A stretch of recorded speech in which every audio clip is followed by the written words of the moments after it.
All right. So, welcome everyone to this sacred geometry adventure. I'm Nadi Hana, and it is so wonderful to be here with you all present and as well in the future watching the recording. Uh, it's always it's always such a thrill because I know what this course can do, and I've been doing it for so many years now because it's powerful and it's exciting and I'm always learning as well. So it's a real group experience. I like to start the classes with a little drop-in. So I want to invite everyone to give yourself a precious moment of an internal focus and start to take some nice deep breaths, closing your eyes if that's comfortable for you.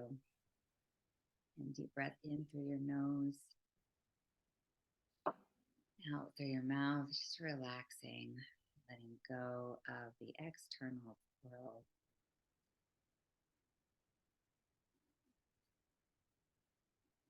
Bringing your awareness into this present moment.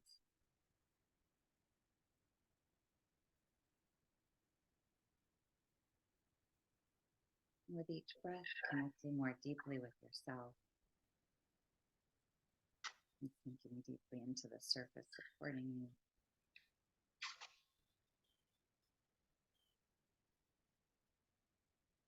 Using the breath to simultaneously energize and relax, allowing that openness, that receptivity, and that embodied presence.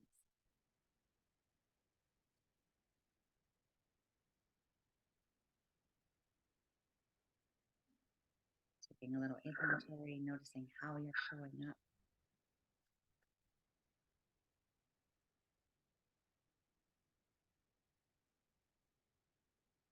Checking with your mental body, your emotional body, your physical, your spiritual, your energetic, all the parts of you, bringing them together, tuning into them, making spacious awareness or choice on how to move forward in this next adventure.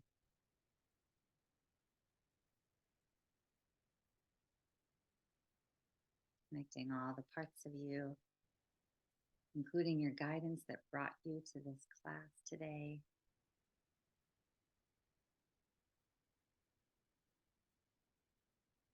Connecting with the larger intelligence that is you, that is this multidimensional being, this expanded being, this planetary human being existing in a solar system that exists within a larger galactic system. Taking a breath into the hugeness of universal consciousness that we are connected to and that we are embodied. With every breath, grounding, connecting to your heart, taking a breath into gratitude for the ability to be here today.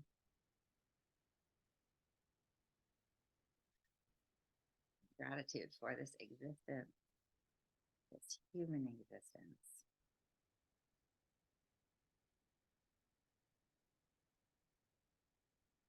And as you're ready, bringing your awareness back to the visual connection of our Zoom.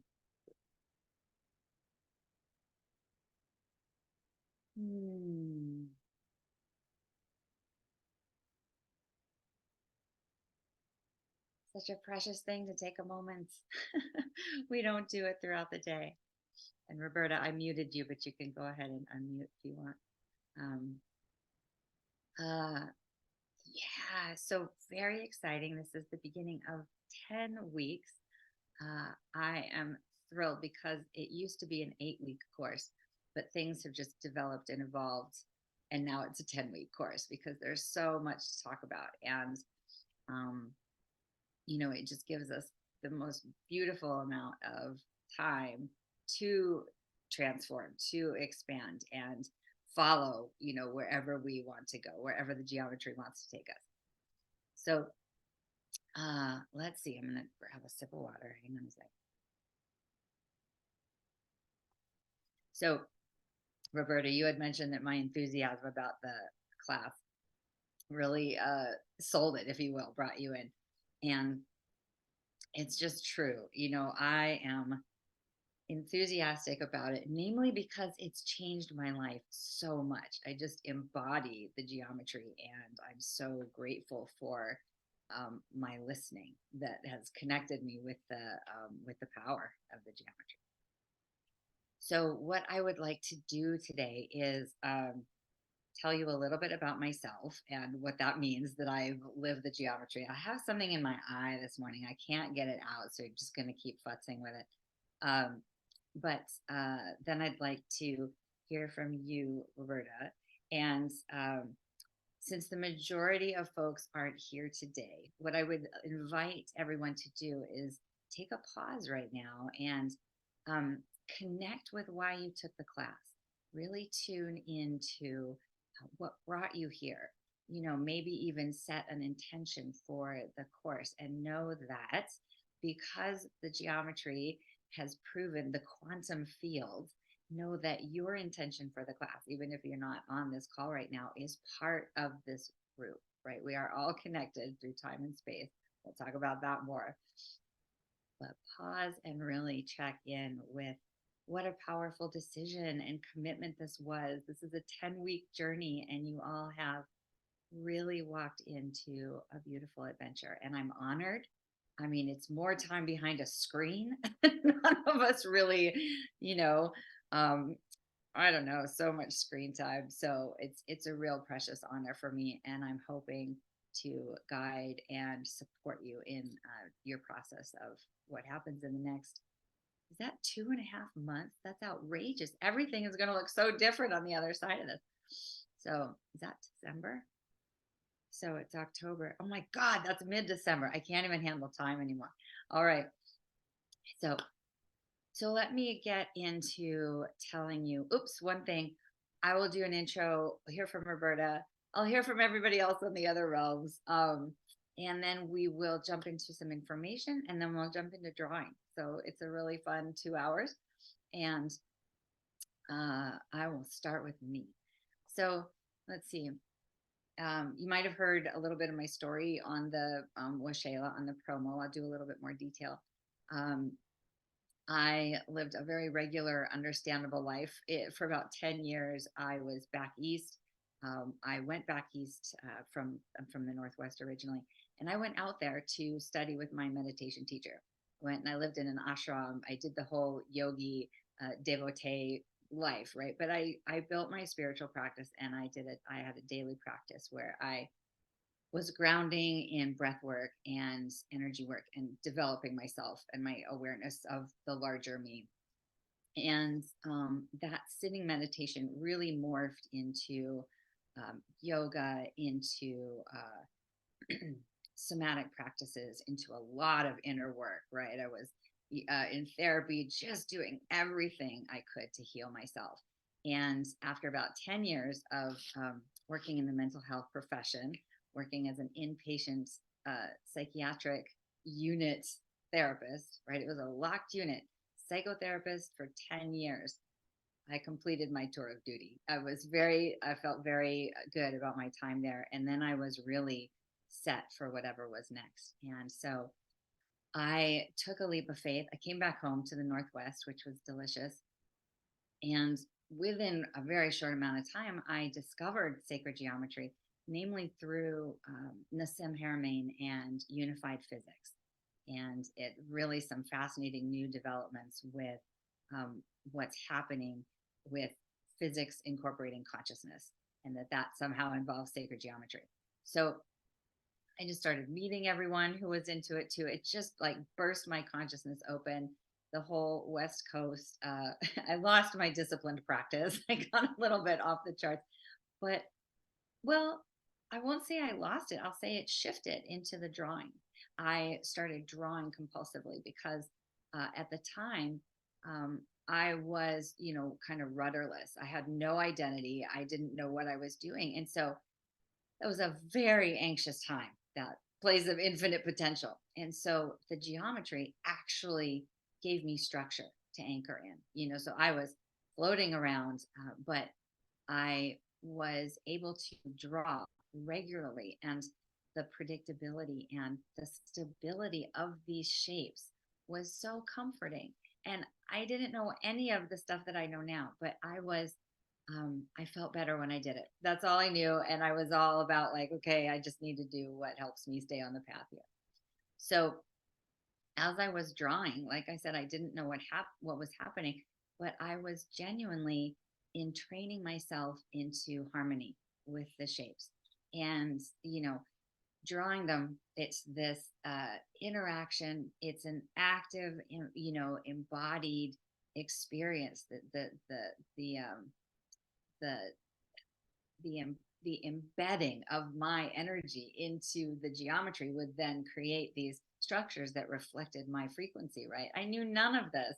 I just knew I felt better. So I was just really drawing and drawing. And then friends were like, you should make an art show or something. I was a therapist. I had no idea about any of that. But I had an installation, I had like 50 pieces up. And then everybody wanted to know about the geometry because I had all of them up. All of my friends were on the walls. And so I started talking about it, not just led to teaching, right? I started learning more and expanding and teaching at community colleges.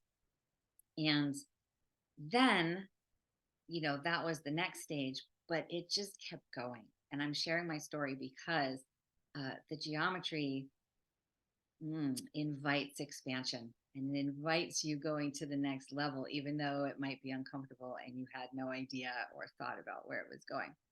So I also share my story in order to open up the range of what is reasonable and understandable on this call, right? So the geometry took me to a fascination with crop circles, right? I had all sorts of encounters and activations with these beautiful off-planet communications, right? They're genuine. Crop circles are all about connection with advanced civilizations.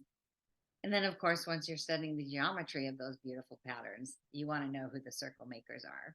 And so that took me out into my cosmic consciousness, and I began to understand my multidimensionality and the fact that there are parts of me simultaneously are existing in other star systems. And I'm so excited you're nodding your head, Roberta. I hope everyone elsewhere might be nodding their head as well. But my light language, my communication, my nonverbal communication, whether it was through light language or understanding, you know, telepathic communication in different aspects, dolphins, whales, everybody was coming into the picture, and I was expanding beyond anything I ever knew. I would, when I started out, just like, okay, I'm not a therapist anymore. A couple years later, really in a different consciousness. And so I share my story, like I said, two reasons, just to demonstrate that it can go pretty far. And I've got so much farther to go, right?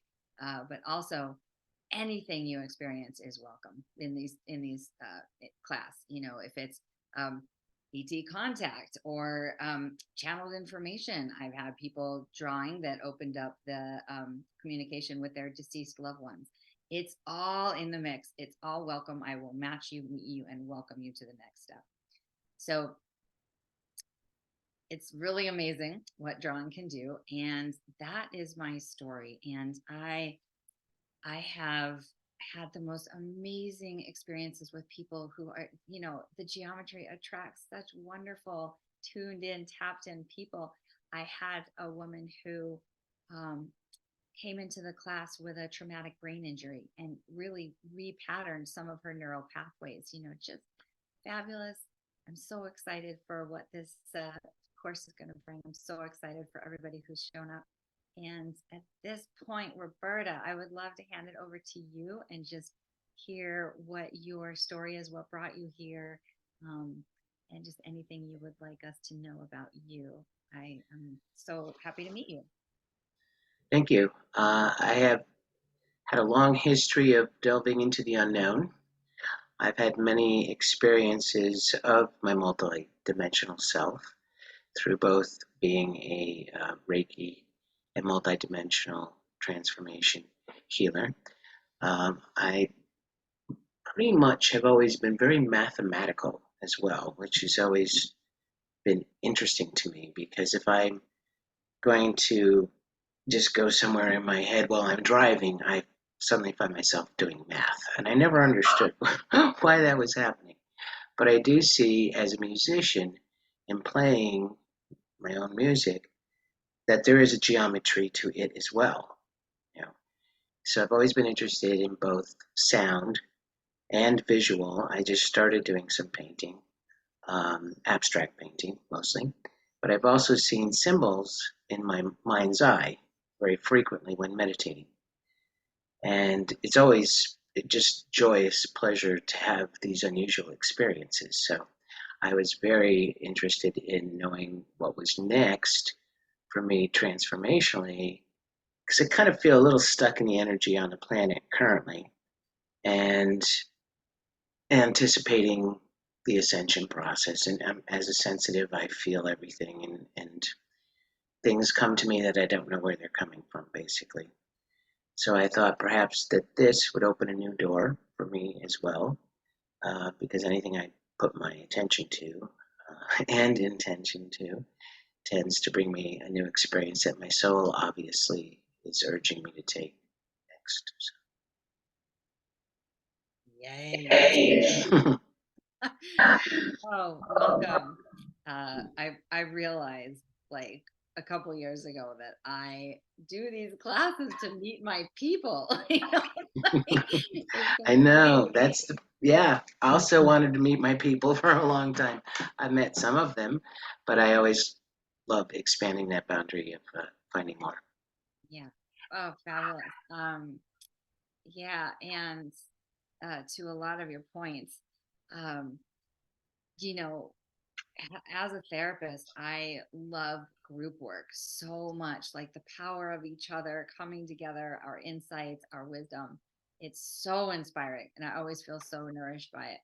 Uh, I really appreciated the piece about sort of a stuckness with, I don't know, planetary consciousness, but Yep. also, finding the next boost to the process. And I find the geometry is just so fabulous. I mean, I have people who take classes again and again because um, it's always reflecting where we are, right? It'll reflect back and then bump us up to the next, opening and Hmm. level. So I'm thrilled that you found your way, and I'm hoping that the geometry gives you everything that your conscious mind and subconscious mind are hoping for. Um, I, we'll talk about some information. I am more on the metaphysical side, but I do have a couple of slides where I go, here's the math. Yep. But I agree so much. And in the last couple years, actually, part of the reason why the class expanded is because I learned how to do the phi ratio in a far more grounded way.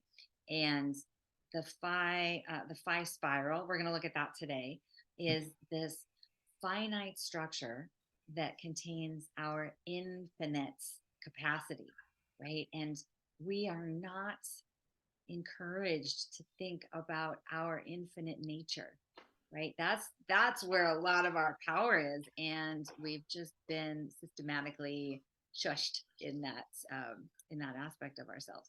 So my hope also is that the geometry gives you some structure, and that all of the words are great.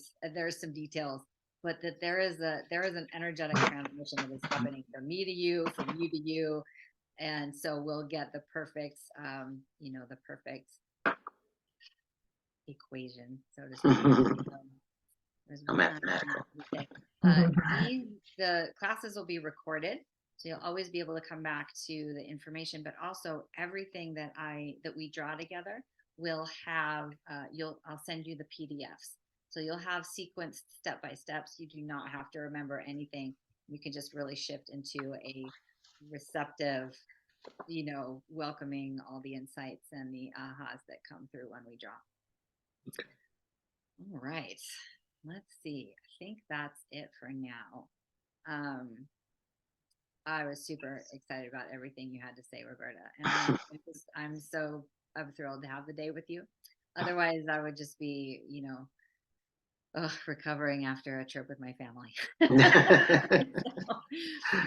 So, okay. Do you have any thoughts or questions um, before we jump in to the information? PowerPoint? No, you can go ahead with the PowerPoint. Okay, great. It's gonna be a little Um, let's see. Yeah, let's do that. I want to bring it up, and then I'm going to do a little screen share, and a little slideshow. And here's the thing: is that most of this, I'm going to come out of screen share. Most of this is going to be familiar, right? We are talking about information that we see all the time with our subconscious mind, but we don't register it in our conscious mind. So this is a practice of, merging the two, bringing more uh, awareness, right? I believe the statistic, the ratio is that um, 10% of our conscious mind, 10% of our waking reality, right? You're nodding your head, this terrible, terrible number, right? 90% of our reality is governed by our subconscious mind. Yep. That is Oh, really disturbing. So the geometry speaks to us through archetype and symbolism. And so, as we connect with this world that is around us all the time, we're really bringing more of our awareness into our present moment. We're gaining mastery over our reality. And so, what that means is, I will be talking about things that we see all the time, but in bringing our awareness to them, um, we're connecting, right? We're connecting with the bigger picture. We are dissolving the illusion, right? It's just, this is the Maya, this is a simulation, this is a matrix, right? So as soon as we are um as often as we are through any modality connecting with that reality, we're just, it's way more powerful. So I know that we all know this, but this is a school of remembering, right? This is mystery school stuff. This is old world, top secret info that is really uh, nourishing of transformation, right? So, all right, just know that we're bringing it up into our awareness. We know these things. We know that the world is energy, frequency, vibration, right? That's the reality, and that we are using the geometry to make the invisible into the visible, right? So you have vibration, which we don't really see. Sometimes we can feel, depending on how sensitive we are. But vibration can be described as frequency, right? And then frequency can move into numbers, and then numbers can be organized by geometry. Okay, so the geometry brings the invisible to the visible. It brings the metaphysical into the physical as well, right? Is a tiny little video. It is like 1 minute long. And this is a cartoon character from the, oopsies, sorry, from the YouTube channel Spirit Science. Are you familiar with that? no. Okay. This is a super cool resource. And it's this cartoon, and he makes the creator makes these 12, 15-minute vignettes about all of the super esoteric, complex subjects. We've got the Akash and the geometry and the Lemurian history. Like, he just does these really digestible bits. So we're not going to watch the whole thing, but it just validates, that we're onto something by wanting to draw it. So let me go back to Patch. And he talks really fast because this was made 10 or 12 years ago, and it was still a little subversive. So he had to protect his identity. Watch this 2 minutes. And everything in the universe is geometric. Yeah, the volume. People, trees, cats, planets, solar systems, stars, you name it. Anything in the universe can be measured on a geometric scale. Having said that, it's important to note that creation is also geometric. What we're going to be looking at today is the pattern of creation. Essentially, what this means is that everything in the universe comes out of this single pattern. I'm not making this up. This single image will change everything. When I mentioned in Lesson 5 that the ancient Egyptians and even more ancient civilizations knew about a deeper, basic understanding of the universe, this is the flower of life, and it is also the creation pattern of everything in existence. Even non-tangible things, emotions, thoughts, music in its entire spectrum, everything comes from this image. Okay, so there are 13 information systems that comes out of the flower of life. Today, I'm going to show you how physical reality can manifest itself, which is just one of the 13 systems. In future lessons, we will look at more. It's also important to note that at first it may not make sense. I ask that you do not choose immediately to shut this out and just watch with an open mind and try and see this in a new way. Also, I want to tell you that by learning about sacred geometry simply by observing, you are absorbing only a very minuscule amount of information. If you really want to learn more, you must begin to draw it yourself. I kid you not, when you do this, you begin to see things in a new way. You begin to understand why things are done in the way that they are done. I promise. All right.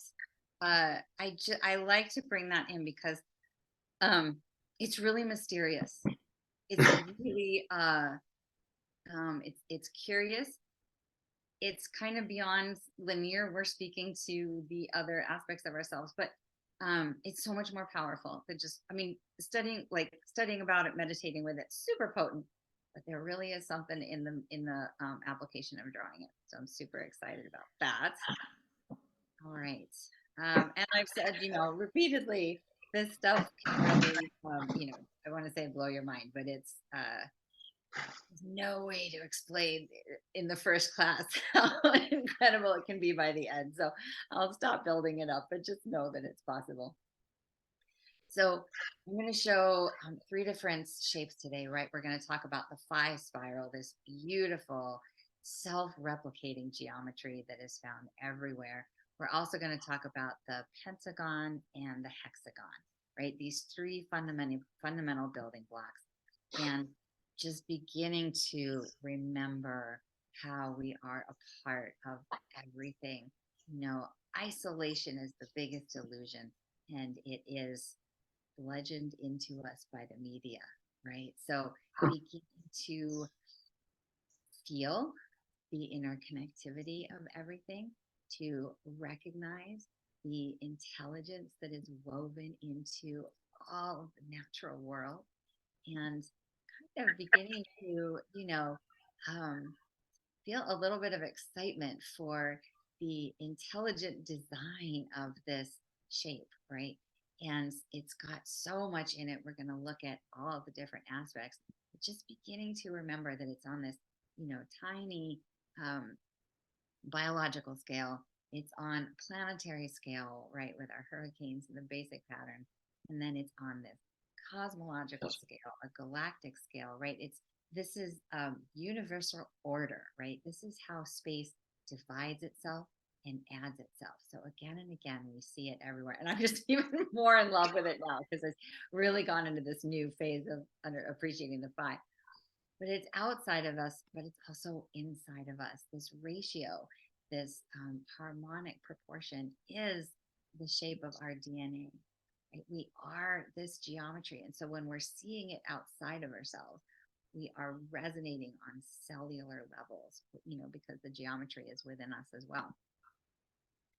Now, you've got that beautiful spiraling progression, right? This flowing, sort of traditionally considered a divine feminine shape, right? That curvature.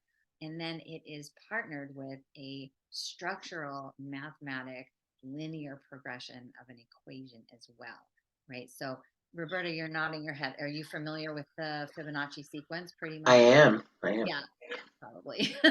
Mhm. So, all right. So you know how it just adds on itself or subtracts, and it creates that harmonic proportion. And then we are not only the phi spiral, right, but that ratio is our entire body, right, from our fingers to our wrists to our shoulders, all over the place. And so it's interesting to, I think, to contemplate, like, what is, who, right, who is the architect, and Yeah. who included this ratio in our entire being, in our entire universe. And it brings contemplation, right? And that's part of this course, is the metaphysics and the sort of questioning our origins, right? So I love this slide. When I found this slide, it was just this beautiful moment of, oh God, this slide is where I fell in love with math. I know it's just a basic equation, but Do you know this one as well, Roberta? This equation, the this slide in particular. The adding, yes. Yeah. So Yeah. I'll make sure I'm going along for everyone else in the course. But you can add the equation, right, from left to right, how we traditionally read anything, and you've got the 2 and 3 is 5 and 3 and 5 is 8. You know what? I should make sure that I slow down and not just because you've got the math and you've got the history. Mhm. But let me just make sure that I've got that by down. Where is it for everybody? So just to make sure I'm covering that you can see how the numbers add on each other, where 2 and 3 is 5 and 5 and 8 is 13 and 8 and 13 is 21, and on infinitely, right? This is a perfect proportion that expands or contracts in an infinite nature. I'll go into that a little bit more. But here's the equation written out left to right. 5 and 8 is 13, 8 and 13 is 21. And then you can also read this equation down on the far right column, right? So 2 and 3 is 5, and 5 and 8 is 13, and on and on and on. But it keeps getting cooler. You can read this equation on the left column as well, going down. 8 and 13 is 21 and 34, and on and on. But then take a peek at the middle column as well. It's all the same equation, left to right, up and down. And then you would subtract the opposite way, right, and go into the negative numbers. And this ability and this pattern and this complexity and this interrelatedness, this genius is just inspiring to me. Who did that, right? Like, that's the other thing that took me off planet, right, is we're talking about a larger intelligence and a larger design. And Yeah. the search is fascinating. I find that to be perfection. Perfection, absolute, harmonics and just divine order, absolutely. So the study of numbers, we're going to get into that throughout the course, but there is, there is such a magic in number sequencing, and there are hidden codes of reality in number sequences and numerology, and we're going to look into a lot of it, and we're just going to wet everybody's whistle to go on and find more, because this stuff for me is infinitely fascinating. And I feel like even after 12 years of looking at this stuff, I'm just beginning, really just beginning. So, yeah. So we've got I'll stay on track. We've got the phi, we've got the spiral, this beautiful shape. We've got the Fibonacci sequence, and then we've got this ratio, right? We've got the Fibonacci as the 2 and 3 of 5, and then we've got this proportion, right, which is segment B to segment A. It's how the shape is also divided, right? So segment B is 1, it measures 1. And then the relationship of A to B is that B is 1 and A is 1.618, meaning it's not 1 to 2. The ratio is not 1 to 2. It's 1 to 1.618. And that mathematic equation in specific is what makes it go infinitely on and on, right? That specific number, right? How did that happen? So 1 to 1.618, and then it's everywhere in our bodies too, right? So we have that Fibonacci, that 2 and 3 is 5, that's going on everywhere. And then we've got this ratio, which is, if you look at the fingertip to the wrist is 1, and then fingertip to the elbow is 1.618. You can also go fingertip to the elbow is the 1 segment, and then fingertip across to the shoulder is 1.618. Head to the sternum is 1. Head down to your feet is 1.618. Like, it's just on and on. And so you, in multiple ways, the phi and this infinite geometry is woven into our fundamental structure. DNA, genetically, it is part of everything. So just in the phi alone, you've got this geometric foundation that is activating, right? You start to dive into the phi, you're going to turn some things on. Okay, so we've got the 1.618. Then we're going to look, remember briefly, how the phi is everywhere in the world, right? We're talking the proportions in art. Artists study the harmonics of the shape and they incorporate it, organically into their artwork. But the pieces that endure, right? The art that endures, the architecture that endures, it incorporates this ratio. You know, um, I want to say precisely, like specifically intentionally, but also in an organic, um, um, I want to say essence, right? Like there's an embodiment of this ratio that goes along with the structure that creates that structure that we resonate with, right? Hmm. We don't know why the Eiffel Tower is this iconic architecture worldwide, but then you break it down with the phi ratio and it has those proportions. And so that's part of why these geometries, these you know hugely symbolic structures in our cosmologies, they emanate, they embody the phi, they embody that ratio. And you can start to look at just about every iconic piece of art or architecture, and it's got the phi woven into it somewhere. And Yeah. it's also part of the musical progression of chords, right? It's Yep. everywhere. This Yep. was Plato and Pythagoras being interested in chords and tones and learning the geometry through sound and music and frequency. We'll look a little bit more at that down the road. But then it's really powerful to recognize how it is woven into our daily reality and start to understand how the Hmm. geometry is so powerful that it's been used to influence. You could use a stronger word as well of manipulate our reality, right? If you want to be effective in your marketing campaign, uh, use geometry, right? It's going to resonate with with our uh, with our psyche, right? It's gonna attract or repel. It's been used throughout the centuries and millennia, right? Wow. This is one of the two slides. This is one of my math slides, right? Where square root, there is, I just, I could say I'm almost negligent in not going into the mathematics more, but it is woven throughout. And it's important to recognize not only the mathematics, but how um, they interface with each other. So you've got the phi, and then we start to move into triangles and pentagons, right? So there's this direct relationship.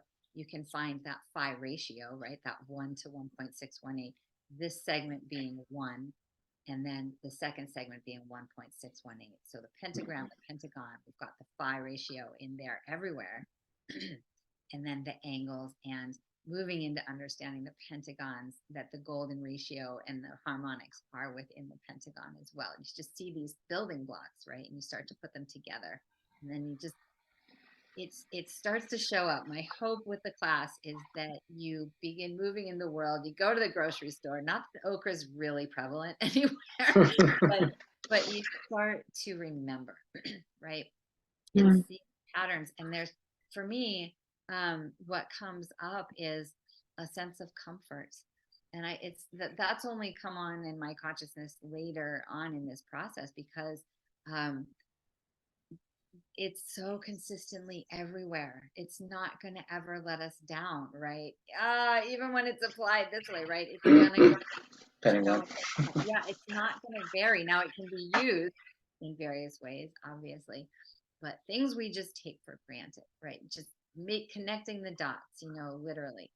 And we'll go over the basics, right? Starting with that primal fundamental circle, and then doubling it and creating this beautiful shape here in the center. This, it's called the Vesica Pisces, Yep. right? And this was traditionally seen as this matriarchal shape. I mean, going back, you know, thousands of years, this was um, a very uh, birthing, right? You create this portal of infinite potential with these two, the partnership of the two circles.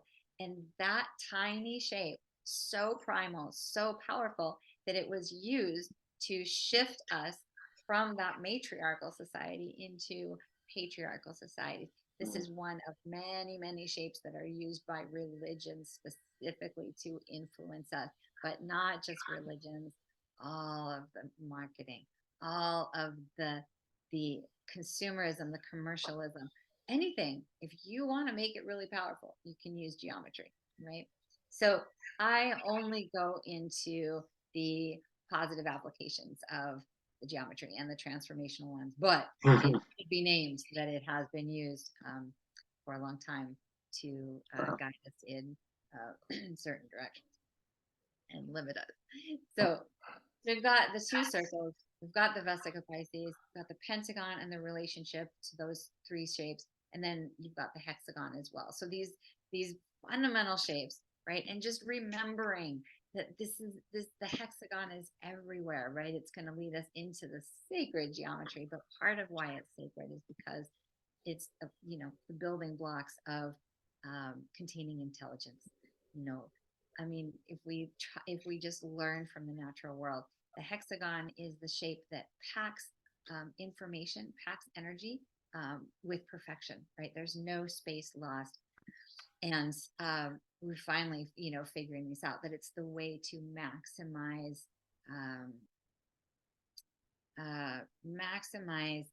containment and communication and flow of energy. You could say energy, you could say intelligence, you could say information. They're all sort of interchangeable. But the hexagonal pattern packs it perfectly. And it's so perfect because you can tensile it, you can flex the geometry and make it round or any other shape, and you're still going to maintain the integrity of the shape, right? At a certain scale, at a smaller scale, we have to get tetrahedral, but we'll get into that in a minute. So again, this is a great example of Masaru Emoto's. I don't want to assume that everybody's familiar with this work, but this was, I think, in the 90s. He really did the experiments to understand how energetics influence structure and influence geometry and can be measured geometrically, right? All of those beautiful studies of how frequency of love and grace and beauty creates a harmonic structure, and that the really negative communication creates distortion.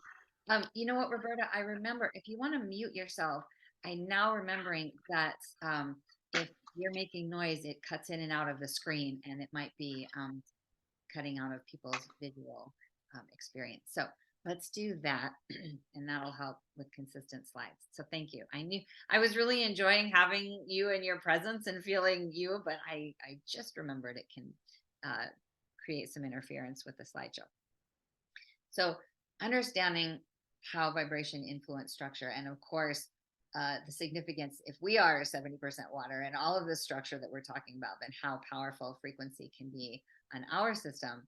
And, we will look over the course with the subtleties of frequency, right? So the geometries visually have been manipulated, but as have the frequencies, right? The frequencies can be used to alter our system in tiny, tiny ways that you can't really put your finger on, but they add up and they contribute, from ease to dis-ease, right? They create this fragmented, misaligned hemispheres of the brain, all these different things, and that the geometry can bring us back into alignment. It's really like drawing creates an altered state of consciousness because we are aligning the hemispheres of our brain, and it's a new experience, and that's where the channels can open. So frequency is so powerful. All of the sound healing and all of the things that generate harmonics. So the hexagon, the universal pattern, we see it everywhere. This is the North Pole of Saturn. I think this thing is like bigger than our planet, and lots and lots of breadcrumbs that talk about and share this fundamental shape, right? I'm such a huge fan of the crop circles. I have 2-month-long courses studying those as well, and drawing them, because activating those, drawing those is a next level of consciousness. So, between the mathematics and the pervasive shapes, you cannot study geometry without calling in an intriguing exploration of larger consciousness, right? So that hexagonal pattern takes us into sacred geometry, although it's all sacred, right? Because it's also fundamental, it's universal stuff. But we're going to draw that six-sided geometry. We're going to draw the seed of life, and that shape is literally the fundamental structure of the entire universe. Every shape that we're going to draw in 10 weeks comes from those 7 circles. That's it. And it's incredible, and I still can't get it. So we'll keep looking at it, so maybe I can. And then that's going to expand into the flower of life. I think we draw the flower of life in I don't know, week 4 or 5. A lot harder than it looks, so we want to get a little proficient before we start expanding out to that extent. Hexagonal structure, seed of life. And the other thing noteworthy is that all traditions, all all of the temples and wisdom sites and sacred sites incorporate geometry, right? This is the Fu dog who's guarding the forbidden city, and you've got this 3-dimensional version of the flower of life, and you see it everywhere. It's part of the universality. It's part of how did it get there? Why is the relationship to sacred sites this infinite pattern? And starting to realize that we're not this cultural divide, this religious divide. I think we all know that. We all know sort of that bogus element of my God is the only God. The geometry just really starts to say, no. Like, we have a star tetrahedron, which is our Merkaba and light body, and you used as your major symbol and the Star of David for Judaism, but like part of why it's used is because it's access, right? It's access to universal consciousness. Okay, this is one of my favorite slides, which is in the Assyrian temple in Abydos, Egypt, right? This is this incredible sacred site, and there's no hieroglyphs. It's unlike any other temple in Egypt, and like just pure stone and really powerful. But on the inside of 2 of the pillars are these flower of lives, right? And they're holographically burned into the atomic structure of the rock, right? So just like the crop circles where the crystalline structure of the soil is changed, we have these technologies that suggest, with combining with the geometry, it's like, again, let's invite ourselves into the galactic community with this conversation. And so, we've got all of these fundamental shapes, right? That, okay, here we are the geometry now, but then the seed of life literally is us at the first moments of conception, right? Bifurcating cellular growth, the cell division, 2s and 4s, and then 8s, and then 64, and then a cytoblast off into our physical form, right? We're going to look at the 64, the number 64. We've got 64 codons. It's just endlessly fascinating how it's woven together. And I think we're going to get right into it. That's our little infomercial. And thoughts or reflections, anything about it, Roberta? It's all familiar for you. How's it feel to look at it? Thoughts, observations? What do you notice with the information? Very interesting. Mm-hmm. Because when I decided to create my logo, for my business, I used all the geometric shapes that spoke to me.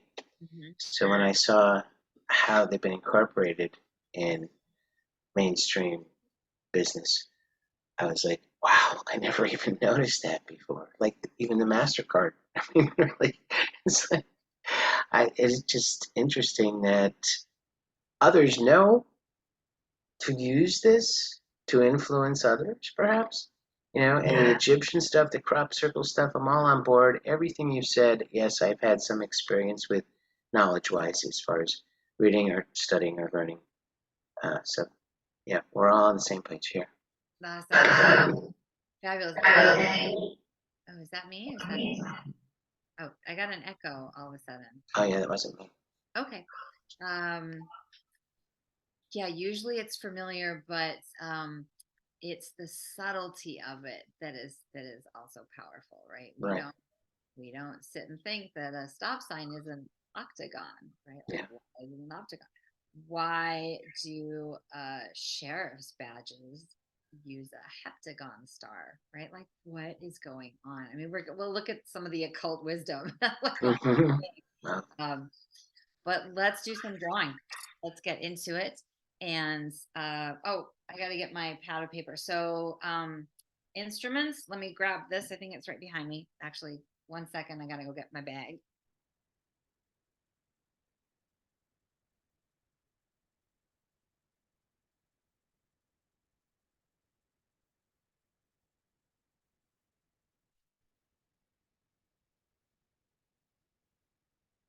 All right. So we've got rulers and compasses. I've started inviting everyone to get a block eraser as well as a fine tip eraser. Were you able to get a fine tip one? Awesome. Yeah, no, okay. Well, they have them at Staples, and of course we, order everything online. But as we get more and more complex, you're going to want to be able to get in some fine lines with an eraser. So, all right, Roberta, have you used a compass before? And you're on mute. Yes, but not well. After this arrived, I started trying, and what happens is I start creating no line essentially. Okay. I don't know what I'm doing wrong. Okay. What do you mean when you say no line? I don't think the part that draws is making contact with the paper in every direction. Okay.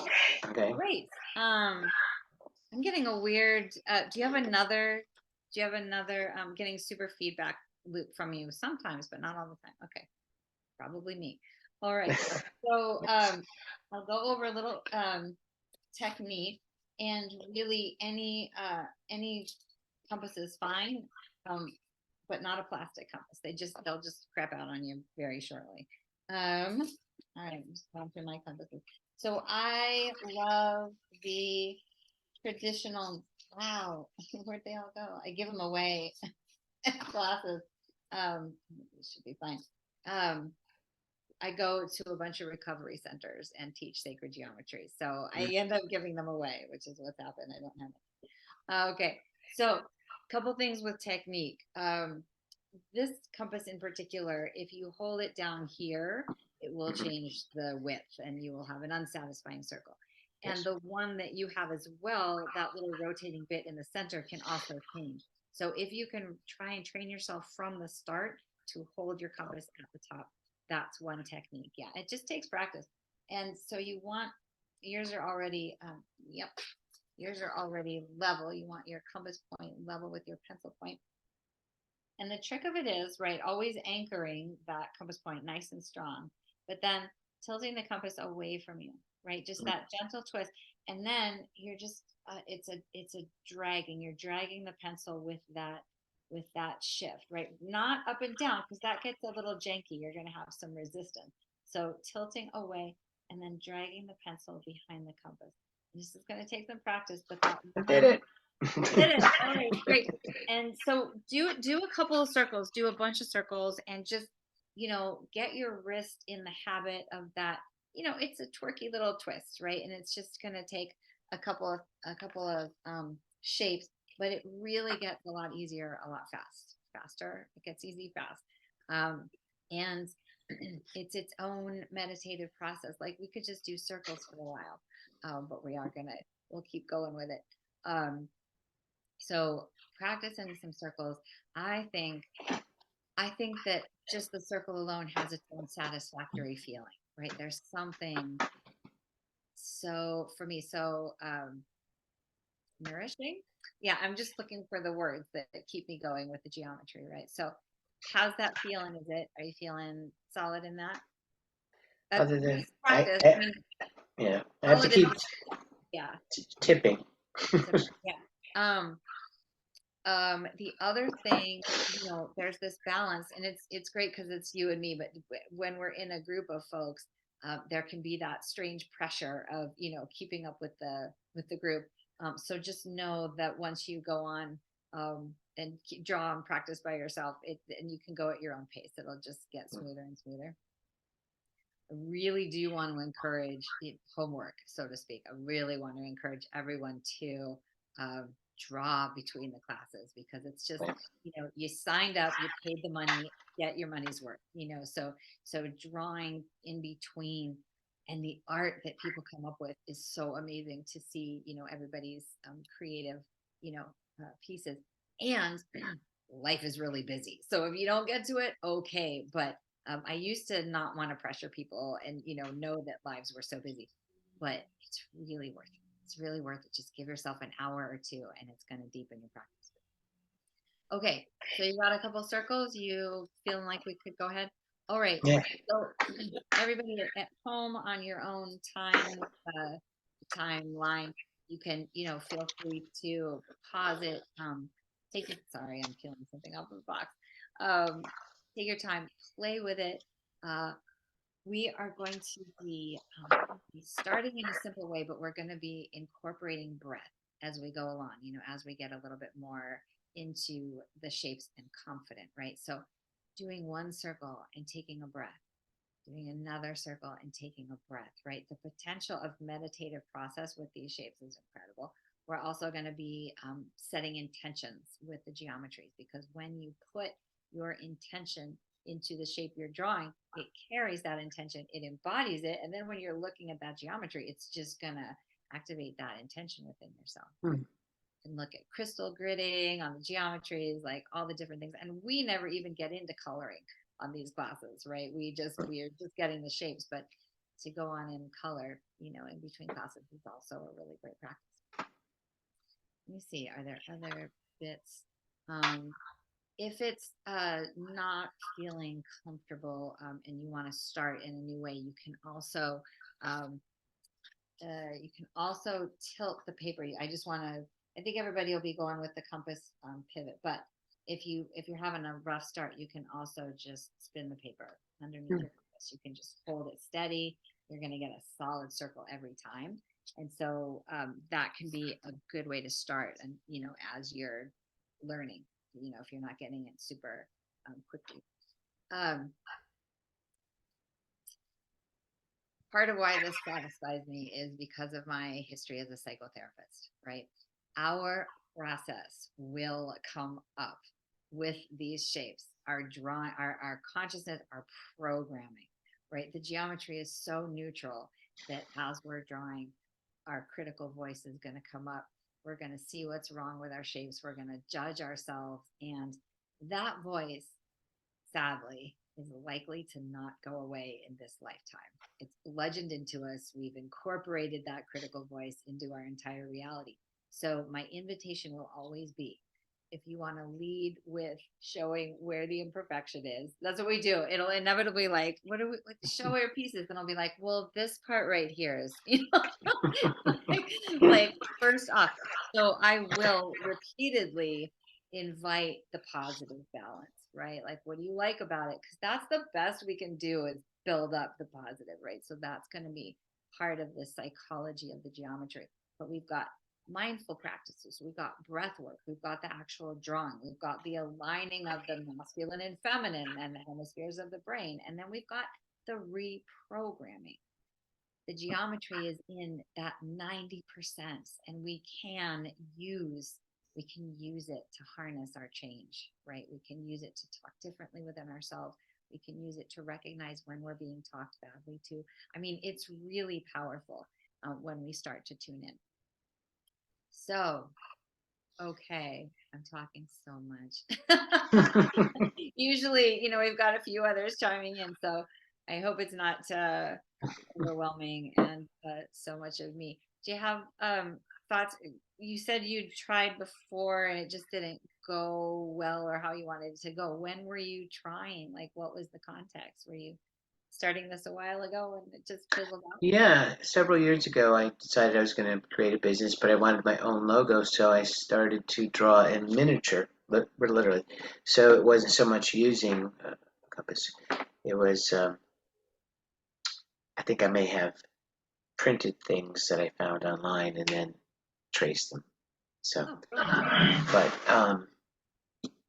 I've got all the coloring books, but I haven't colored them. The Tree of Life has always, it's the least one I'm attracted to. I always find that interesting. More like Metatron's Cube, and all of those are way where I'm at. And I have drawn them again by copy, but I actually put them on a table that represented the 5 elements. I drew the 5 elements, and then I put the Metatron's Cube in 4 of the areas on the table. So I've been doing this just sort of like challenging myself, but not taking the geometry to the level of changing subconscious patterns and opening up to some new levels of consciousness. So this is exciting. Hey, it's interesting. Gosh, I get an echo initially. That's so weird. When it transitions from you to me, it's just an echo for a minute.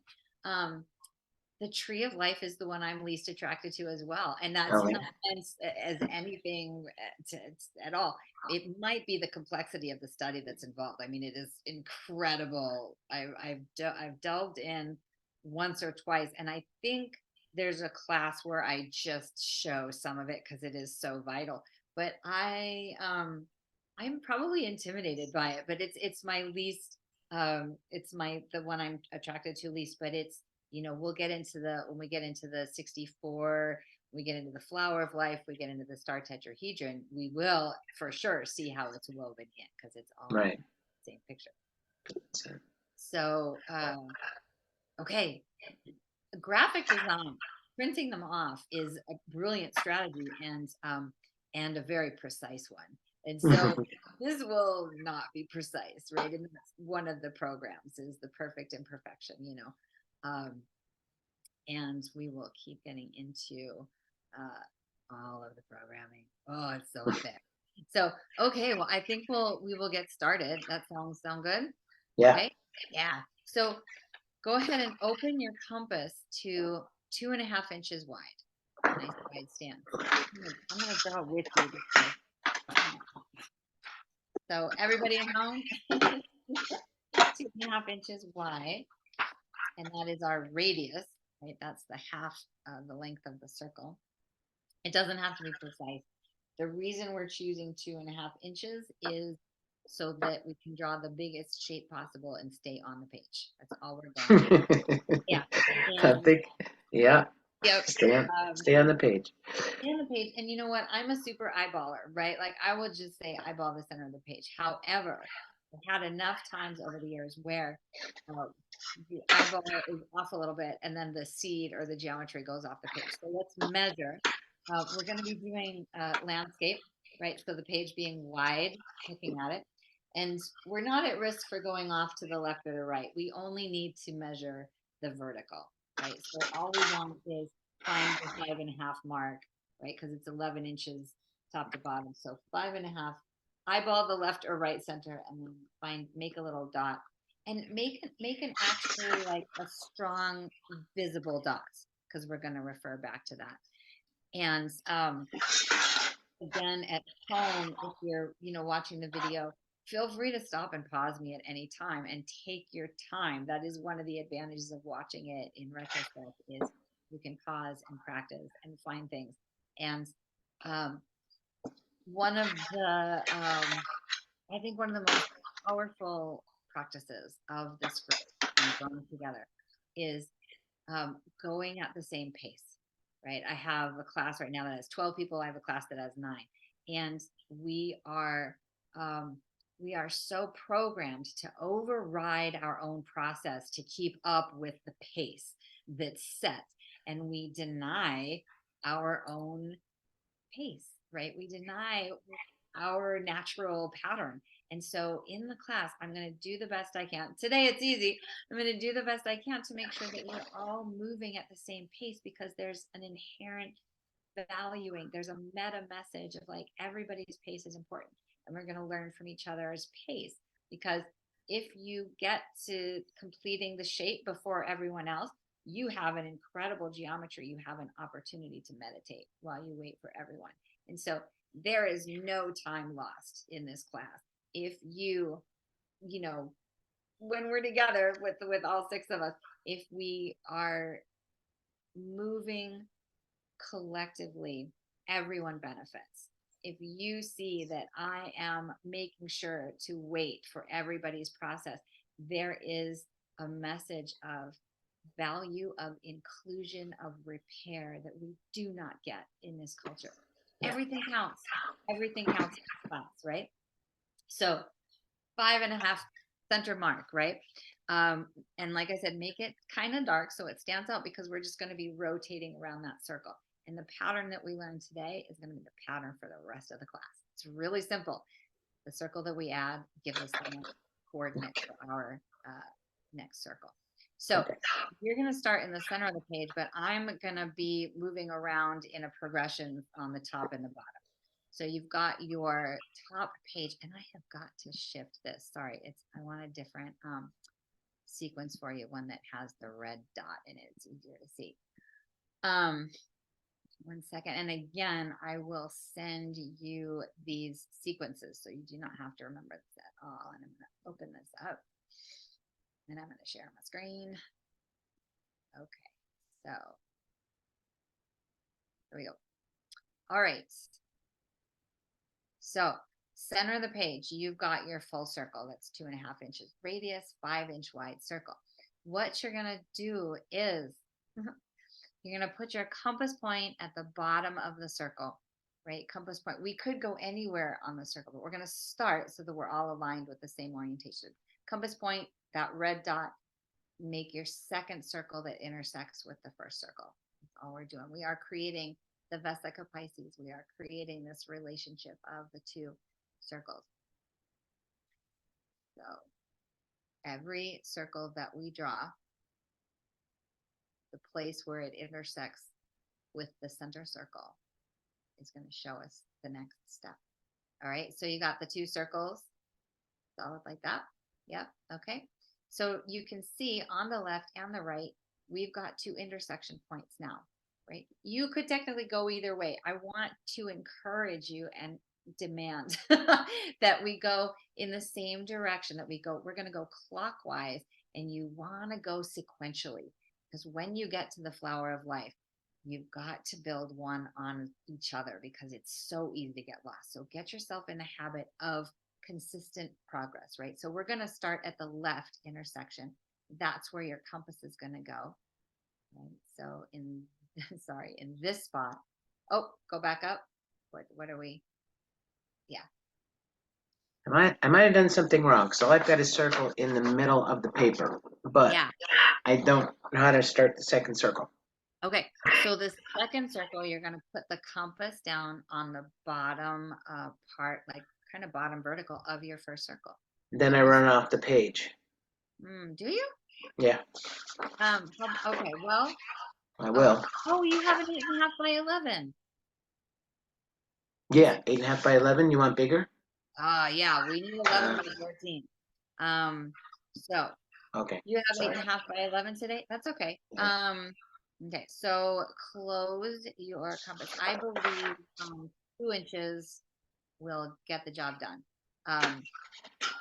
2 inches, but then measure to the center of the page. So that's your 8.5. So measure 4.25. It's going to get you to the center. Right. I think 2 inches should keep you on the page. We definitely want to get nice big geometries. So that 11 by 14 pad. They're at Staples, they're online, and then we can go bigger with the geometry. Okay. All right. Back to 2. Yeah, I think big, because we want it to be nice and big for the shapes that we have. Okay. I must not have read the directions for what to bring to class correctly, because I was not even thinking larger paper. Yeah, larger paper. All right, 1 circle. Here we go again. All right. Come on. Now, you might have to unblur your background so that I can see what you're doing, because you can only see when you unblur. Otherwise you can't Oh, yeah? find. That's true. Right. So can you hold it up, because I can just eyeball whether or not you're going to fit on the page. It's going to be too big. No, I can see it. Just actually saw it. Okay. Right. Let me see again. Yeah. No. Right. Hold it a little higher. Oh no, you got to unblur. It's true. Where am I? Well, I'm not real good at this because it took me forever to find a background. Yeah. Oh, apps, right? Apps. All right. Well, at least has the background stuff. Okay. Virtual background. It's not going to give me that part. Okay. Oh, I'm sorry. No blurring next time. just in that little glimpse, I think 2 inches might be too big. Okay. And I don't want you to go to all the effort and go off the page. All right. So go bigger, smaller. Yeah, make it 1.5 inches. That'll definitely put on the page. All right. Well, we're getting through the difficult student part. Yeah. Nope. Not at all. Nope. No such thing. So the correct size paper is 11 by 14? Yeah. Okay. Yeah.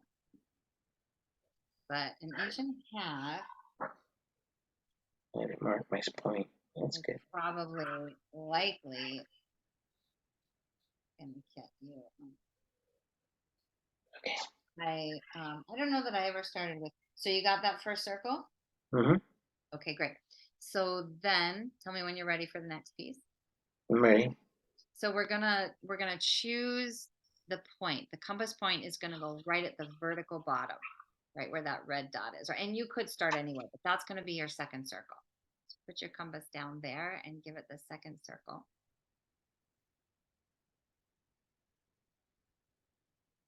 Nicely done. You can see your technique looking good. It takes a minute for the wrist action, right? It's really weird at first. And you think, I'm just making a circle. It should be simple. It's not. It takes a minute. All right. So we've got both circles. We've created the Vesica Pisces in the center. And by drawing a circle on top of the center one, you're always going to see the next place to put the compass. So we're going to go to the left. We're going to go clockwise. So choosing this intersection on the left, that's where your compass is going to go. So here's your little red dot. I'm going to show you. Compass goes there, nice and as precise as you can, and then give yourself the third circle. And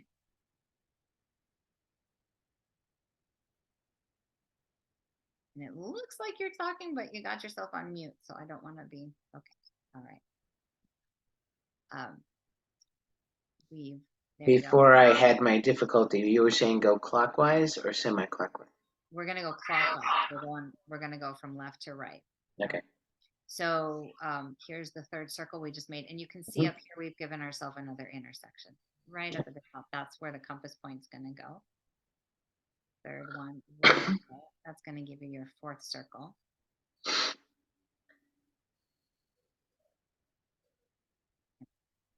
And then now that consistent process got the fourth circle, and it's given us that next intersection, right? So where the circle that we make intersects with that center circle, that's your next compass point right up here. All right, top of the page. Yeah. Yep. It's going to be right up here. So it's literally like we're on the vertical now, right? So this is the top circle. Yep. Yep. And here we go with perfectly imperfect, right? We're showing up. And here's, now you've got the pattern repeating itself. You just made that top circle, and there's this intersection. That's where your compass point's going, right? So get that next one. That's your fifth circle, sixth circle. Right? Whoops. I think my lead's getting shorter. That happens too. You gotta tighten those little screws in. Yeah, it's definitely getting shorter. And one thing you can do if the width is closing or your pencil's getting shorter, is you can go back and measure it to the center circle, and you'll make sure you get the same width. There's always something with the compasses, honestly, and it's, navigating the utensil use is its own thing. Yeah. Yep. So we've got that sixth circle, and now it's a little bit different, but you've got this big divot down here on the bottom, and that's going to be where your compass point, the last compass point, goes.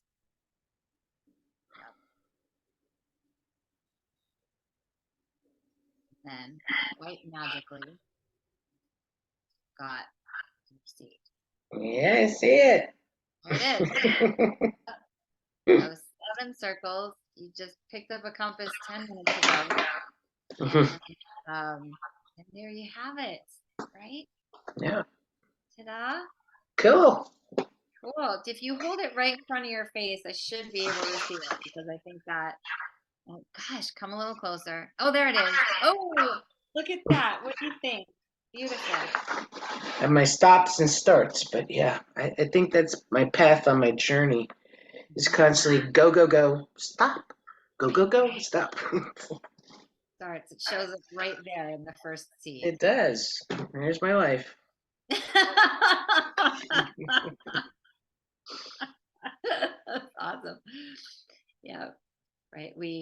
Our patterns, we can't avoid our patterns. Like, it's very, you would see it in watercolor or pastels, right, in some sort of design, but then you can be distracted with the pattern and trying to create, whereas this is the same thing every time. And so our voices are louder, clearer. So let's take a breath. Let's just pause with it for a second. And we've got the technique, we've got the left brain linear, right? So then we want to breathe and go into the feeling part, right? Go into the experiential next level. See, take some breaths together.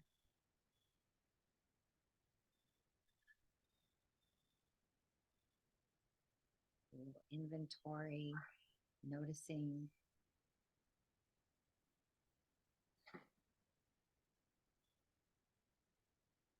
Seeing if you can shift into that receptivity, right? We have a very active oriented creation. Now we can shift, develop that softening awareness of the energetics, feeling sense.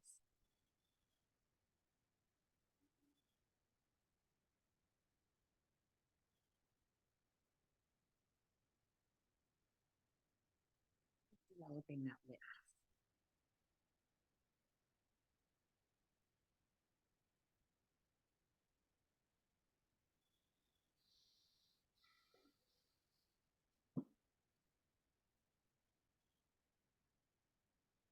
Anything to share? Rather than close my eyes, I was staring at it. Oh, that's what I meant. Yeah, I meant to stare at it. Yeah, yeah. Yeah, amazing. Just coming in and out of dimensions, seeing 4 circles in this direction, 3 in that, it's just, I love it. Only the beginning.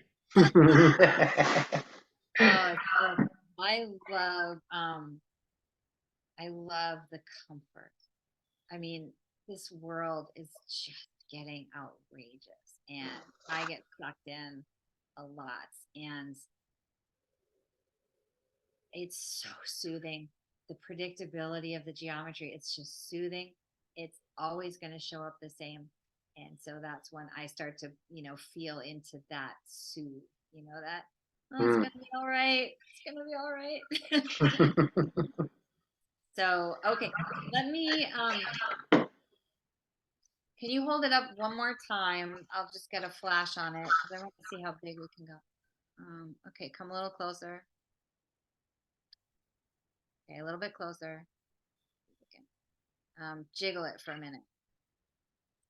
Okay, now pull it back to you kind of fast. All right, we'll figure out how to not blur.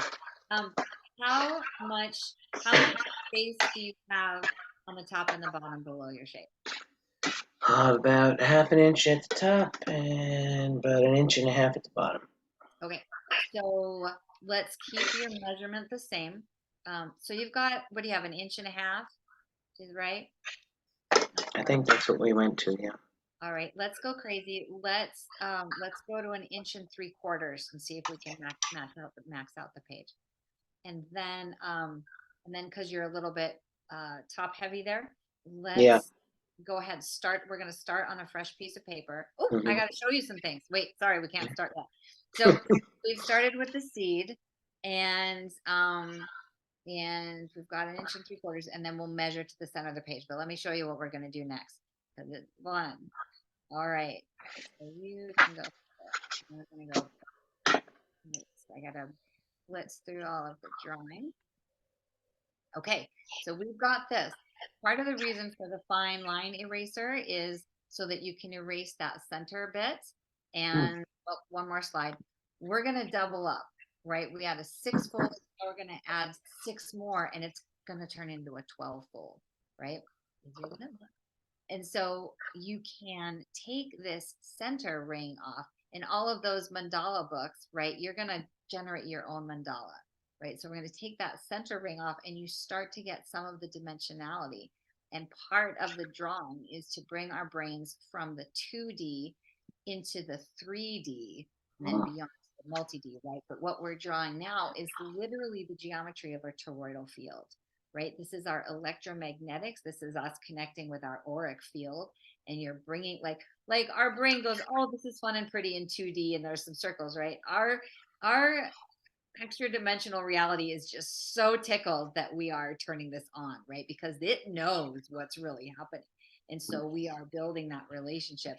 And this is this consciousness of ourselves and how we interface with everything else that has a field, right? This begins to help us understand the interface, help us sense when we want to move towards something energetically, electromagnetically, or retract, right? Like it's going to bring more awareness to how we move in the world, knowing this electromagnetic reality, right? We just totally forget. We do all stuff, it's invisible. We just go around, we bumble everywhere energetically, but really drawing the stuff is going to empower that connection, right? Strengthen your field, so to speak. Yeah. So let's go. You've got 1 3/4 inches, and then we're going on the portrait orientation. It's going to be wide side, facing the wide side. And so that's 8.5. So measure 4 1/4 inch to really find that center so that we don't go off the page. And everybody else, you're just the 5.5 again, measuring the center of the page. Yeah, 5 1/4. Oh no, that's for the 11.5. That's for the 11.5. You want 4 1/4. Really? Because it doesn't look like the center. Okay, is it 4 3/4? Yeah, I think it is. Yours is 8.5. No, you want 4 1/4. 4 1/4 should get you to the center. That going this way, yes. Okay. I'm trying to find the center up and down. That's what we want. Center on the vertical, portrait orientation, nice wide in front of you, not elongated, wide stand. And center of the page, you got it? Getting there. And we're not going to go off the page to the right or the left, so we're really just measuring in that vertical. And what was I going to say about that? Just lost a thought. All right, I'll find it. Perfectionist. Hold on. Okay. Part of the process.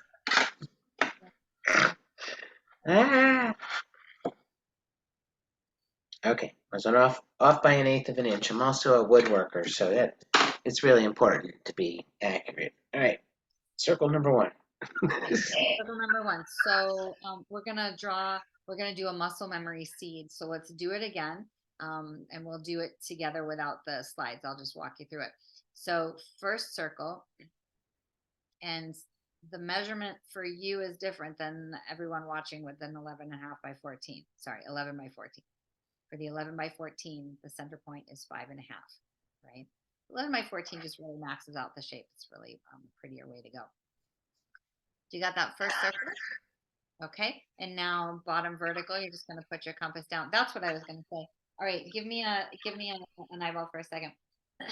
So one of the ways we can find the next circles, right, is we've got our circle, and then you can do this thing. Oh, okay, I got you. You can just think where you lift up the eyeball and you put it down on the circle, right? That's one way to do it. I'm going to tell you the way to get precise is to do your first circle, lift it up. I can't do it. Lift it up, change your grip, precisely put it down, lift it up, get back to the circle grip. Do your circle, change your grip. You can pinpoint more accurately, right? And you get in the habit and you get in this flow, and it's going to give you more precision and more compassion with the perfectly perfect, right? Okay. So that second circle goes at the bottom of the circle, and then you've given yourself the intersection points, right? That Yeah. So we go to the left. go to the left. The reason we do it together and do it the same way is because when you get to the flower of life, right, here's a seed, right? And you can see there can be some imperfections there. This is one round. The flower of life is 2 rounds, 3 rounds, 4 rounds of circles. It's really easy to get lost. So you want to train yourself to build clockwise or counterclockwise, whatever works for you, but one direction. And I think that's when you're learning.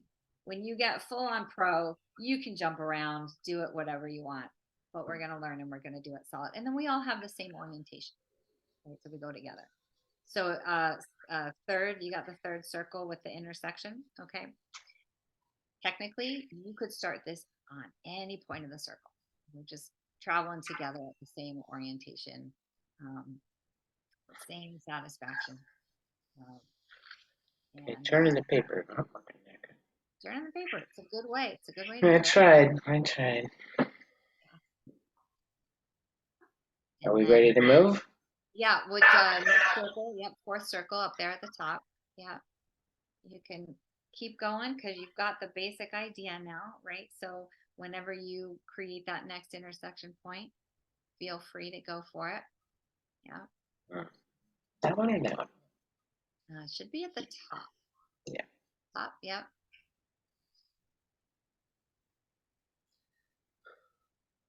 I'll be practicing a lot. Yeah. Well, and it's so fun because, well, I think it's so fun because the practice, it's that cheese ball, right? Like it's not the destination, it's the journey, right? But when you're practicing and you're drawing, the circles are really creating, they're just getting deeper and deeper into that subtle alignment, right? There's something so primal about the circle, and then you build it to the seed, and you're just generating alignment. Definitely, and all intersect in the middle. Yeah, isn't that cool? Yeah, so that's cool. I know my compass hasn't changed shape. When you tight enough where you start to see the intersections, that's when it is going over the center of the circle, that's a whole other level of Yeah. Yeah. Okay, what are we erasing? I know I would love to de-blur myself. You got it. So we're not erasing anything. Okay. We're just going to add. So here's what we're doing, right? We're going to use the ruler, but we're not drawing lines, right? We are simply using the ruler to get coordinates, to get 2 points. So we are using the divots on the outer circle. We're going to use those divots to align our ruler. So you're going to start at one divot at the top, bring your ruler straight across the shape, and it'll line up with the divot in the bottom. And you're going in between the inner petals, right? So you've got a divot point to divot point. And what you want is you want to put a mark where that ruler intersects with the inner circle, right? So we just want these marks that you can see. We're not drawing lines.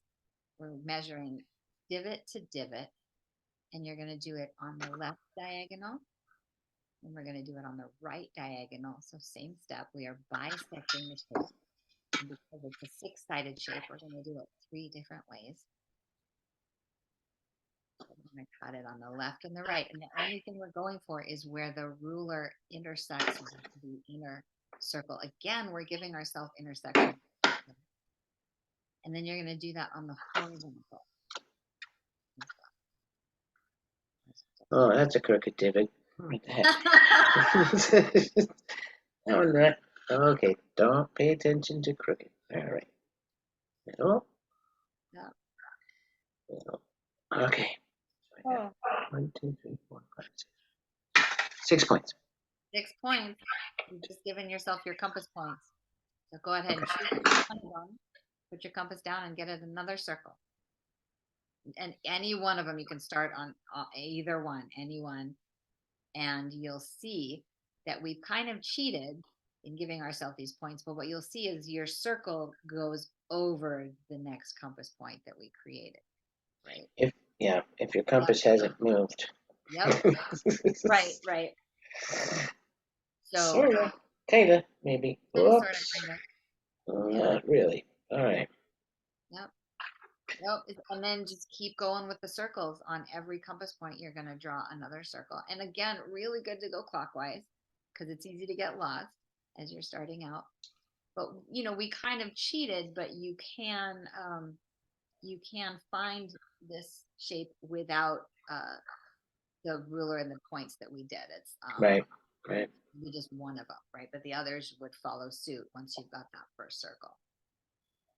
But we have shown ourselves once again by using the geometry. We haven't added another shape. We've just brought out what's already in there. We're getting the ball. Yep. Now, a lot of the time in the class, I'll show you the shape we're going to draw, and you look at it and you're like, oh God. But you do it step by step, just like life, right? Step by step, one line at a time, and you'll get the geometry. And that's very satisfying. It is.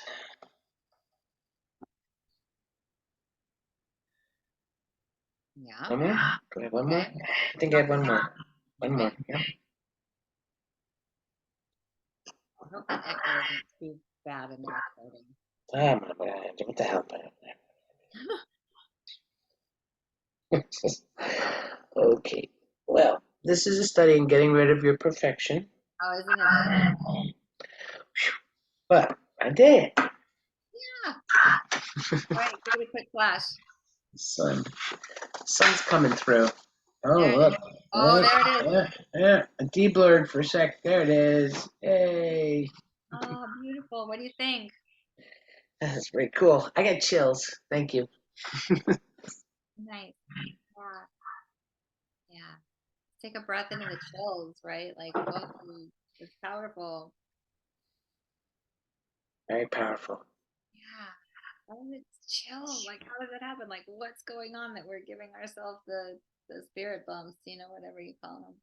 Well, I have an indicator for myself because my business was going to be called Center of One. Yeah. And it was a circle with the other sacred geometry in three of the corners. So as I'm making these circles, it is so me. It is. Love it.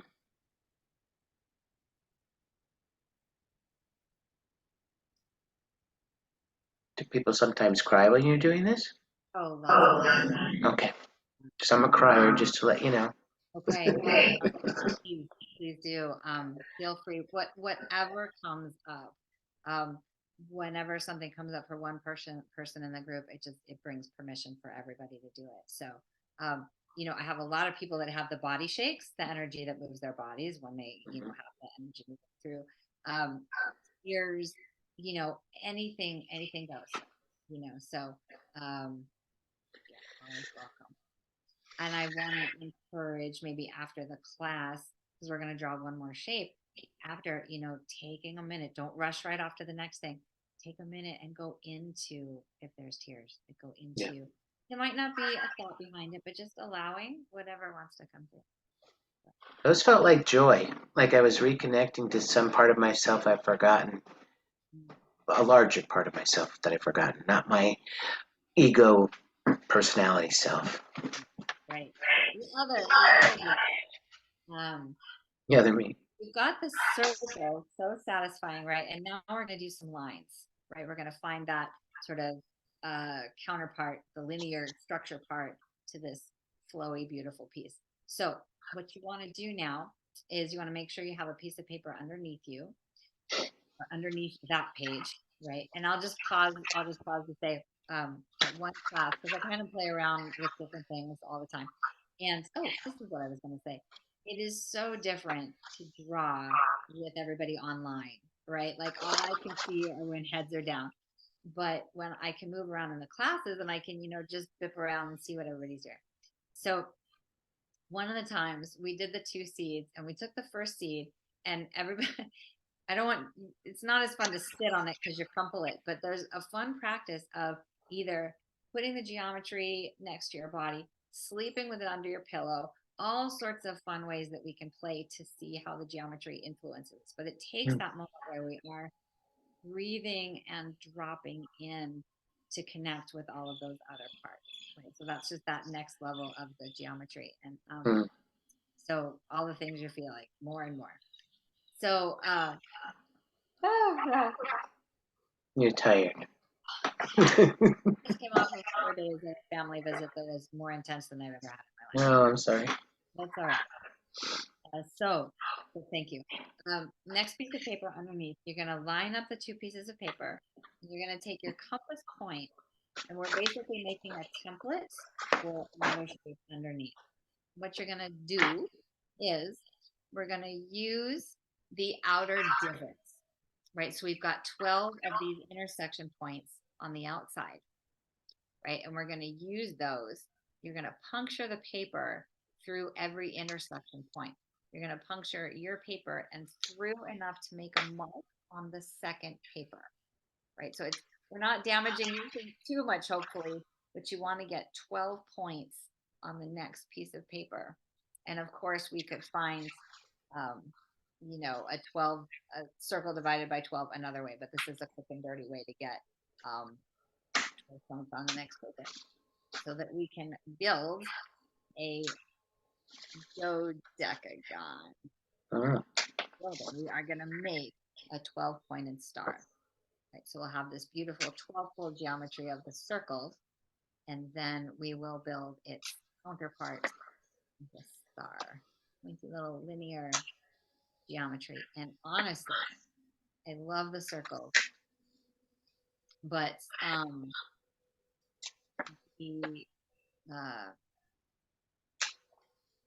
let me ask you to. I want to put you on mute again, Roberta, because I'm concerned a little bit about the camera going back and forth, but it is what it is.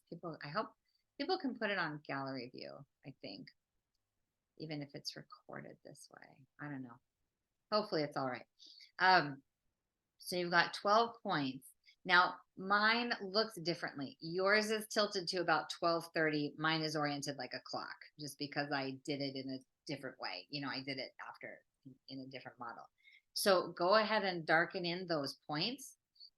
You don't have the circle either. So I'm just highlighting to give us those 12 points, because this will be the foundation for our next shape, and we're on the second page with those divots that we made. Oh, this is what I was going to say.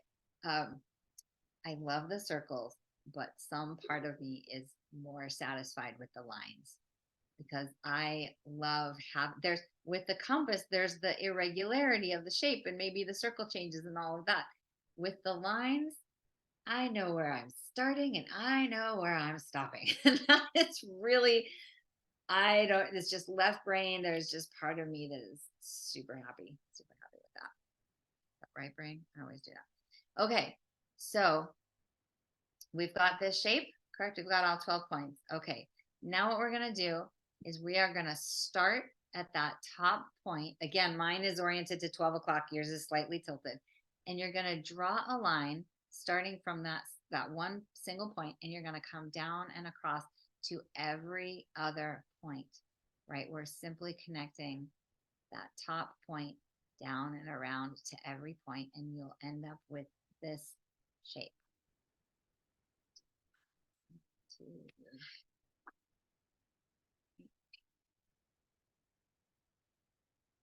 And even here, again, this is one that you want to go clockwise. You want to go in one direction, because you'll lose track at least when we get to the halfway mark, if not before. Once you get super proficient, you can hop all over the place and make super cool designs. But not yet.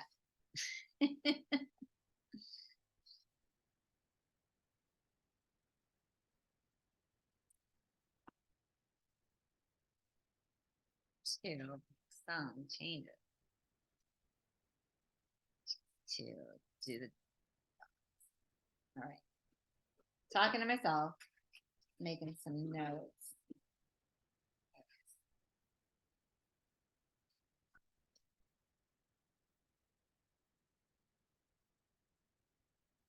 Tell me when you've gotten that.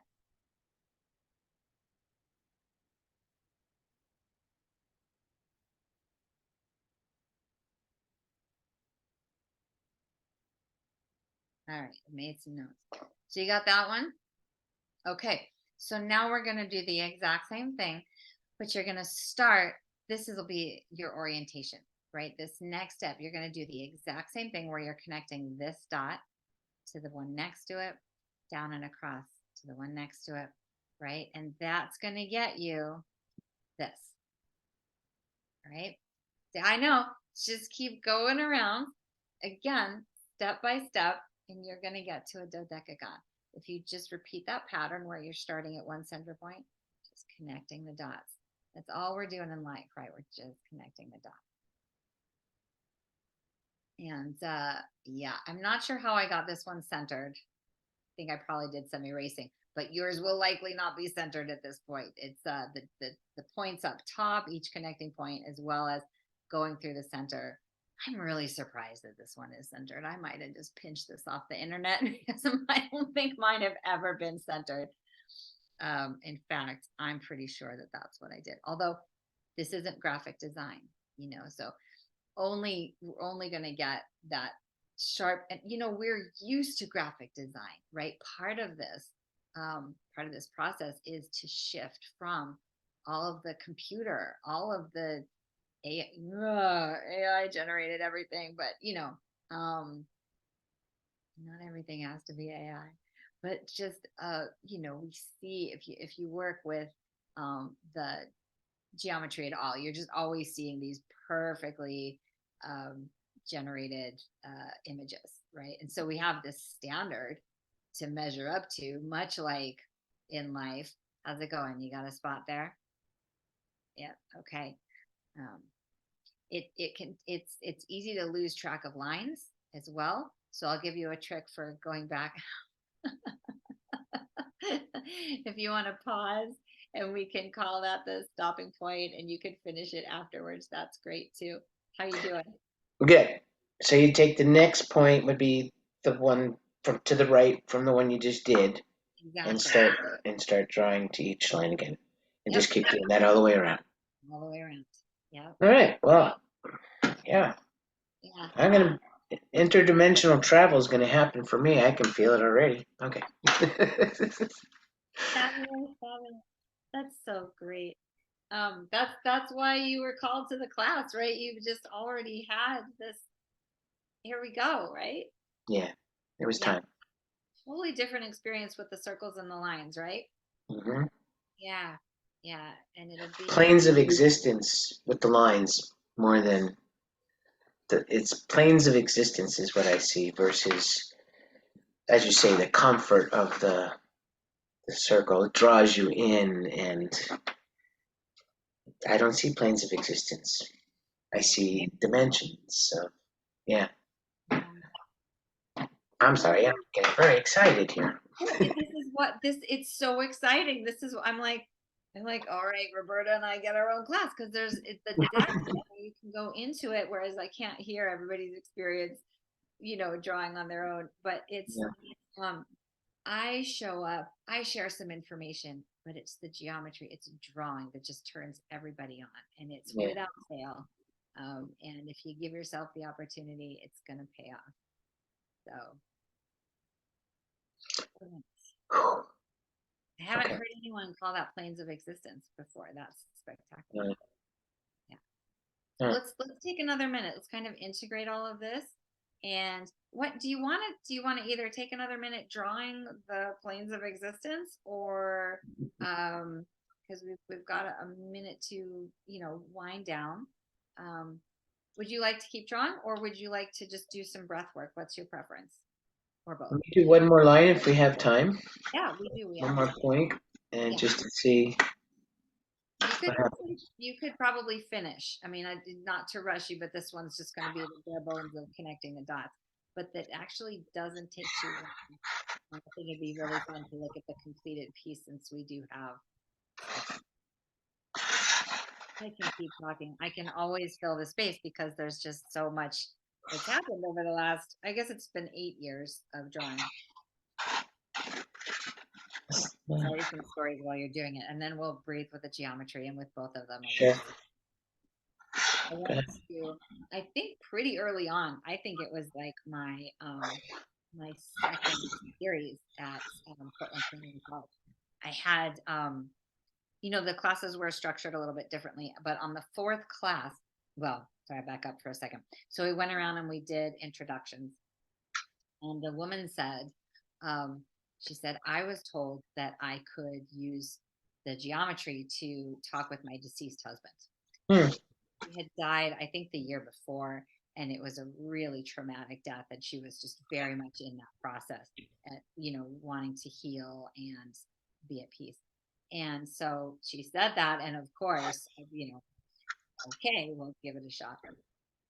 So by the third class, we were drawing the vector equilibrium, which is a really, really fun shape. We're going to draw that one. And how's it going? You got 3 points? You got 4 points? You want I to got 3 points. Okay. Good. Okay.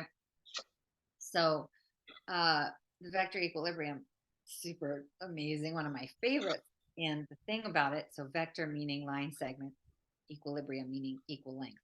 And this is a shape that it's the only shape where all of the line segments are equal, right? And so it creates a perfect equilibrium. It is the shape of freedom, creates a point of singularity. Wow. And yeah, it's nuts. And we drew that shape.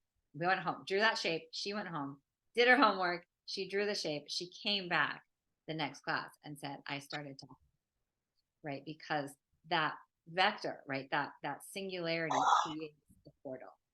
Wow. It's the source of infinite energy outward. It's also our source within of infinite potential. So we were drawing that, and it was so tremendously healing. She she essentially packed up and left her life, and she's like, I'm going down to study plant medicines, going to South America.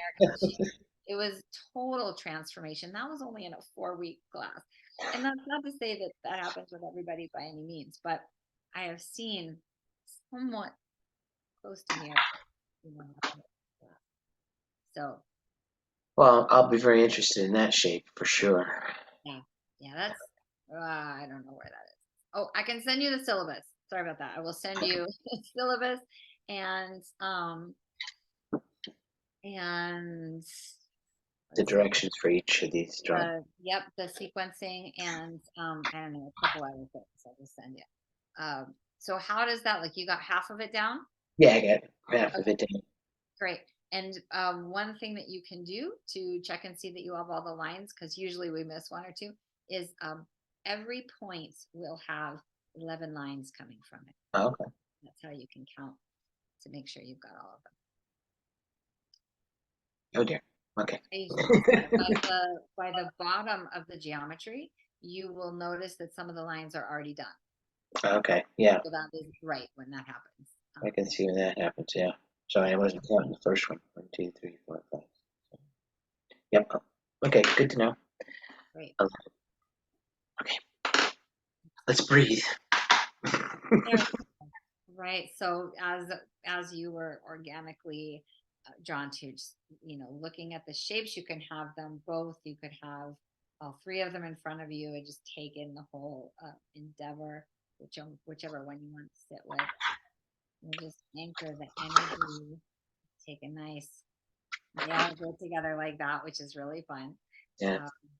And just taking a nice deep breath back into our bodies. Breathing in the full experience.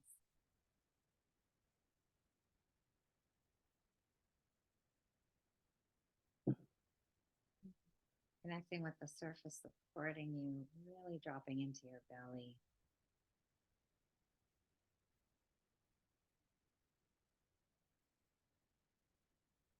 Using your breath to relax the mind's, the mental process.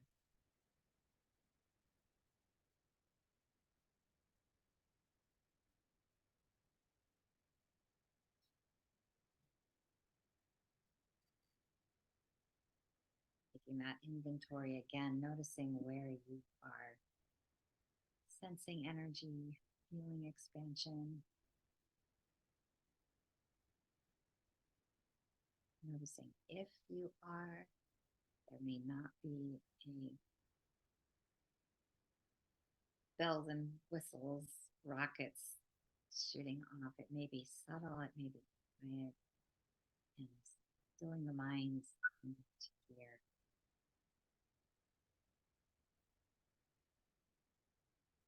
Enough to feel the frequency.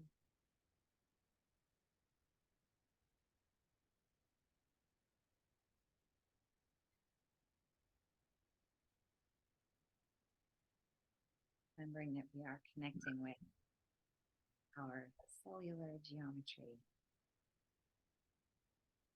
our energetic geometry,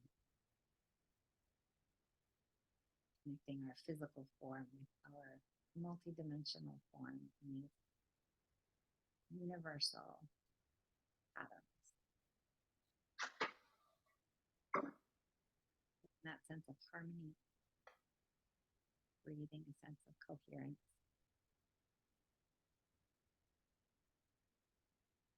Alignment.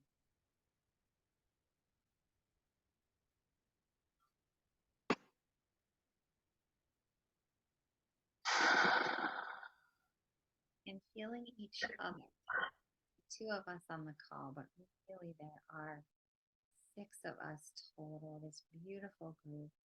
And we will meet each other in the right time, knowing we are so connected and drawn together by the geometry and our higher connections, genius that brought us here, that brought us deeper to ourselves. I think everybody, as you're ready, just connect visually. I'm so grateful for you, Roberta, for having the class together. Any closing thoughts or observations from the breathing, from the drawing, all of it? I was definitely told, see, I told you this was the right choice. You finally listen to your intuition when it comes to taking a course. Very good for you. So I am so excited. I'm so grateful to meet you, and your body of work will certainly enrich my life. So I look forward to our next time together. I'm so glad you listened to. I'm glad I listened. I'm glad everybody's listening, and hopefully we create a more in tune, connected world with our contributions of connection. So, okay, wonderful. I will send the recording and the PDFs and the syllabus and probably something else that I'm just forgetting. But we'll see everyone next week from 11 to 1. And I think that's it for the day. Okay, great. Okay. Blessings. Get your rest. Have a good week. You as well. I'll see you next week. All right. Bye-bye.